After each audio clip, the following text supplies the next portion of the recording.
Good morning everybody. আজকে শিখাবো সংক্ষেপে কত তাড়াতাড়ি গুণ করা যায়। তো আসুন অঙ্কটি দেখতে থাকি কিভাবে সহজে করা যাবে। অঙ্কটি নবোদয় সিলেবাসে আছে সংক্ষেপে গুণ করার নিয়ম। কি আছে? একের অঙ্কটা 299 গুণিত 48 মাইনাস 199 গুণিত 48। এরকম গুণ থাকলে অনেক ছেলে মেয়ে কি করে, এখানে গুণ করে এখানে গুণ করে, গুণ করতে করতে অঙ্কটি ভুল হয়ে যায়।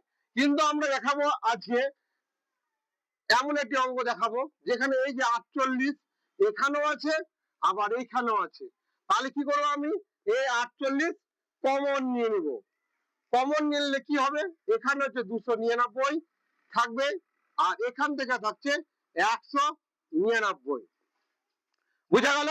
যেহেতু এখানে 48 এখানে 48 দুটোতে আছে, তার জন্য এটাকে আমি কমন নিলাম। কমন নিলে পড়ে থাকলো 299 মাইনাস হচ্ছে 199। ভালো করে বুঝবে। তাহলে হলো এই 48 আর এখানে হচ্ছে গুণ, মানে কিছু না থাকলে গুণ দিতে হয়। তাহলে 299 থেকে 199 বাদ দিলে কত থাকবে? 100। তাই তো? তাহলে 100, তাহলে এই 48 কে 100 দিয়ে গুণ, তাহলে এই 48 কে 48 এ লিখে দিলাম। এই 0 দিয়ে গুণ করলে জয়টা 0 থাকে, জয়টা এই পাশে বসিয়ে দিতে হয়। তাহলে এই যে সংক্ষেপে এরকম করে অঙ্কটি তাড়াতাড়ি হয়ে গেল। আর না হলে গুণ করলে পরে আমার অনেক ঝামেলা হতো, গুণ করতে গিয়ে মাঝখানে ভুল হয়ে যায়, যে অঙ্কটা মিলে না। আর এইভাবে যদি কমন নিয়ে নেন, একবার অঙ্কটি সহজে সংক্ষেপে মিলে যাবে। তাহলে এটা একটা আমার উত্তর হয়ে গেল।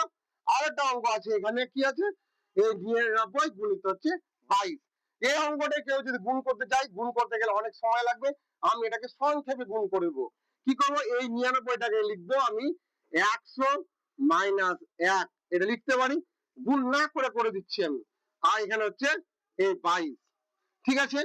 তাহলে এই 100 কে এই 22 দিয়ে গুণ, এই 100 কে 22 দিয়ে গুণ মাইনাস 1 কে এই 22 দিয়ে গুণ।